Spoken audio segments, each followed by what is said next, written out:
Hello, everyone, and welcome to a new revision session for Karnataka set. And here with me is Roy. All right, so let's get started with our session tonight. I will start by sharing the screen first. And I really hope all of you are benefited by our sessions, right? Okay, so let's start. And yes, I welcome you all again to Vallath Karnataka set countdown session 1. All right, let's move on to our first question for tonight. Here. Which of the following is not a play by D.H. Lawrence? Now, remember, questions like these, if you know the answer, that's good. But once you identify the answer, you should also read the other options because it means the other three are plays by D.H. Lawrence. And if Lawrence has written a play, you should know about it. Okay. So is it The Widowing of Mrs. Holroyd, A Collier's Friday Night, The Daughter-in-Law, or The Rocking Horse Winner? Which is the answer? Which do you think it is? You can type in the comments. All of them sound like things that Lawrence must have written, so you cannot eliminate from the title. The answer is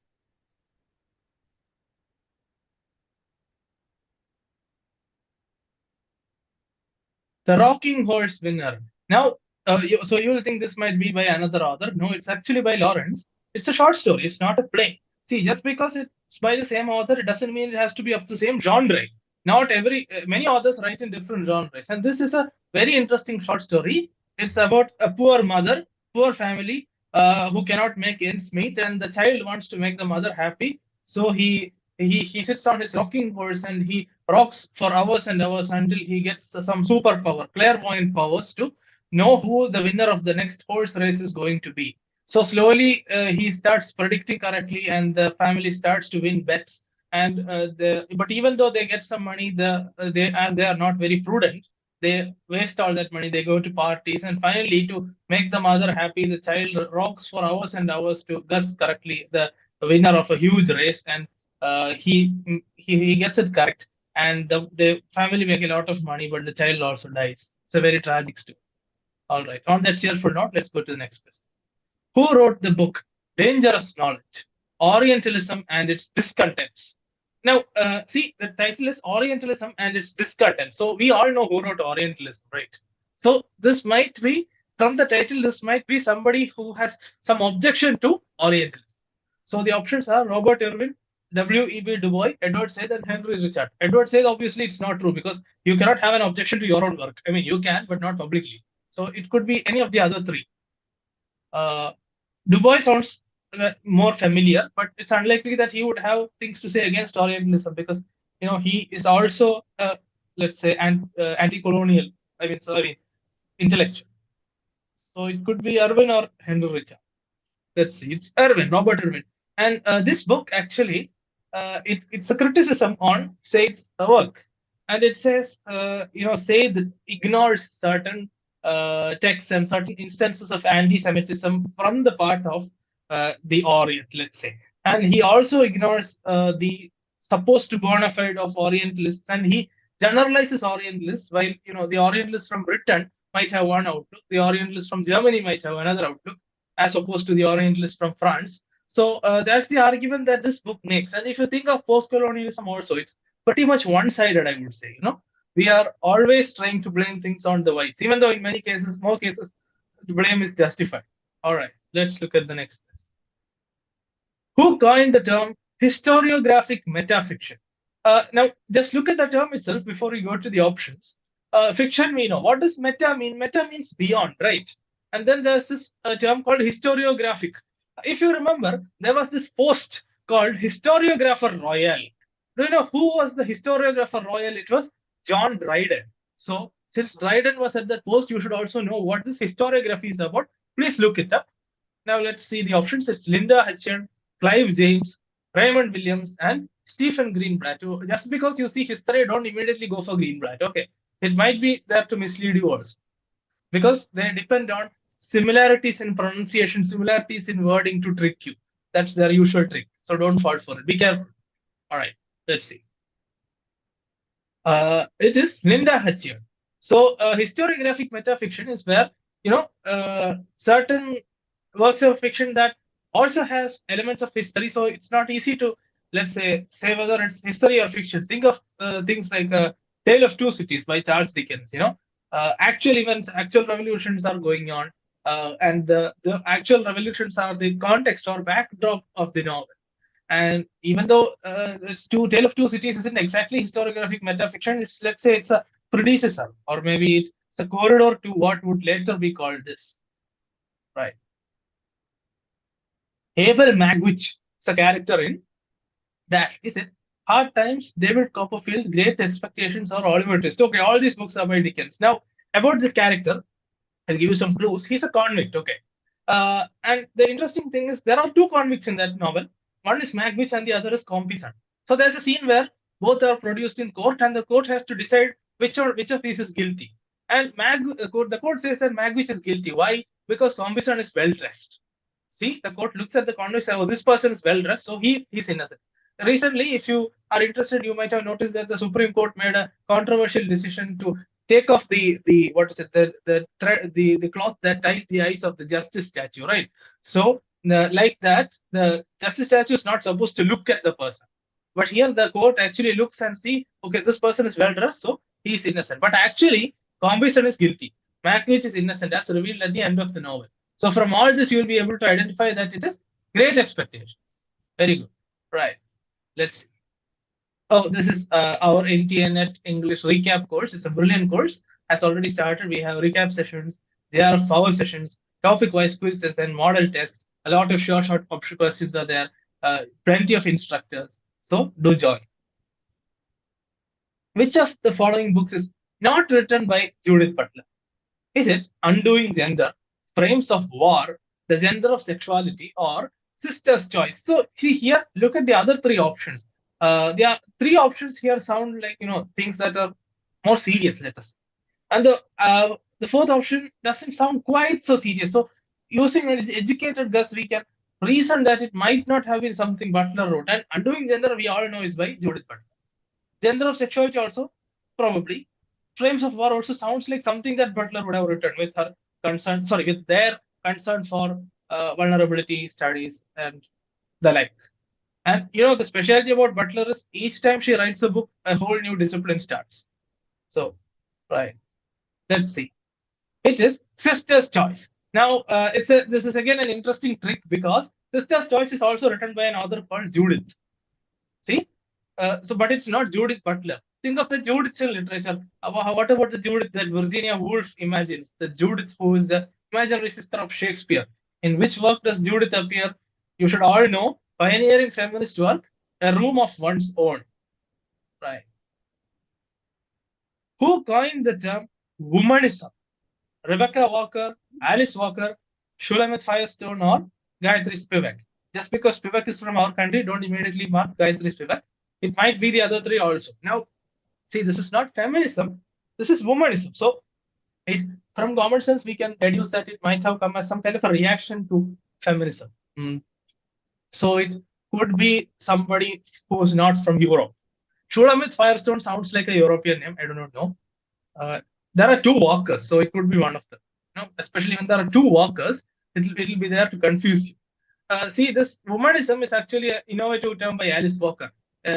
So who is a womanist according to Alice Walker? A womanist is an African origin woman or black woman who is a feminist. And unlike the traditional European feminist, the womanist is concerned about her entire community, not just about the women in the community, but she is concerned about the upliftment and problems of her entire community. That does not mean that she is blind to problems faced by African women. She, of course, has to be aware of those specific problems as well, but also the larger problems faced by the African community, in the context of things like colonialism, racism, etc. Right. Heteroglossia is associated with, is it Mikhail Bakhtin, Homi Bhabha, Ian Watt, or Percy Lubbock? See, hetero means more than one, right? Glossia, glossary. So heteroglossia is actually a concept where in the same text you can have ideas that are different, or even ideas that can contradict each other. If you have read Mahabharata, for example, you see Mahabharata is supposed, and the Bhagavad Gita, they are supposed to be and the side of the Pandavas, right? The narrator is supposed to be in the side of the Pandavas. But when you go through the text, you see that the same narrator, in some instances, also points out the rather unfair things that the Pandavas have committed, right? So you have more than one idea, more than one perspective in the same text. And Mahabharata is especially relevant because it has plenty of digressions. No other epic in the world has these many digressions. What's a digression? A digression is when the story temporarily moves off the main plot line. Let's see who came up with it. It is Mikhail Bakhtin. Look up other concepts by Bakhtin. If you're interested, look at Chronotope or Carnivalesque and things like that. Our theory Ustad Ankita ma'am is also here. So, right, let's see. In which work does Blake say that Milton was a true poet and of the devil's party without knowing it? Now, we all know that this is a quote by Blake, but we also have to know which work it is from. Is it Areopagitica, Lycidas, The Marriage of Heaven and Hell, Songs of Innocence? See, Lycidas is not by Blake, it is by Milton. Areopagitica is also by Milton. So obviously it's not those two, but it could be either three or four. See, it is the marriage of heaven and hell. So what does Blake mean by the marriage of heaven and hell? It is not the traditional Indian marriage. It is a coming together. And what is heaven and hell?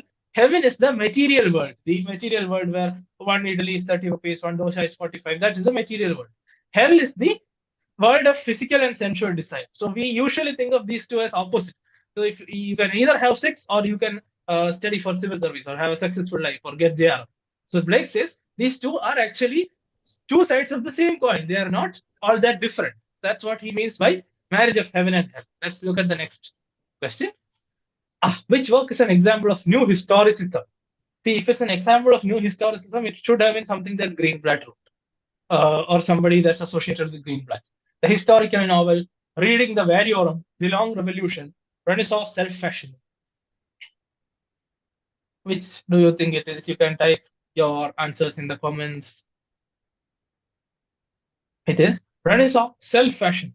What is self-fashioning? Actually, we all do it. It's a way of presenting ourselves in a certain way. During the Renaissance, there were a lot of manuals and guidebooks, especially The Courtesan by Baldassare Castiglione, books on how the nobleman should behave. See, not the ordinary man, but the nobleman.